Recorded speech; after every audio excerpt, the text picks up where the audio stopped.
Good morning. It's a lovely Friday morning here in Dubuque. Just getting ready for school, and I thought I would update you guys on my underrepresented interview with a musician. I had the privilege of interviewing a teacher from Buffalo, New York. Her name is Amy. Excuse me. And she's a high school band director in the Buffalo School District. And the reason I chose to interview her was because a couple weeks ago, actually, I was perusing the band director group on Facebook.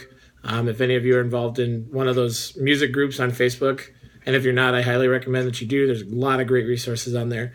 But when perusing a couple weeks ago, I saw a post from somebody saying that, asking if anybody's experienced a moment where, as a female band director, when they go to a competition or a contest, she was asking, do you ever get asked if you're a band parent, or, who's the band director, or is your choir ready, type of thing. And so, like, when I immediately saw that was immediate, I got to interview this person. So I reached out to her via Facebook and we got chatting about her experiences, and she was more than happy to do an interview for me. So I got to interview her, which was an awesome experience. One of the things that I found really interesting about her interview, and I don't know if you guys are able to read our papers or whatnot, but one of the things that I thought was really interesting with her is that she conducted a community band part of her tenure in the Buffalo school system, or in the city of Buffalo.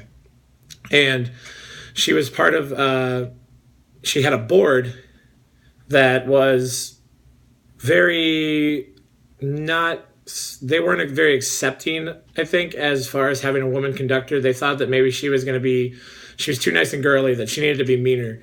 But then when she tried to be stricter and do all this other stuff, she was, then the board pulled her aside and said, hey, now you're kind of sounding, pardon my French, but you're sounding bitchy, telling her that they sounded like she had PMS. So, like, that really, like, made her feel like horrible. And, she finally just told herself that, hey, I'm not going to do this. I need to be myself. You want me to be more like a man? I can't do that. So she went and started her own community band. And, she's been doing that community band for about 16 years now, and it's still striving.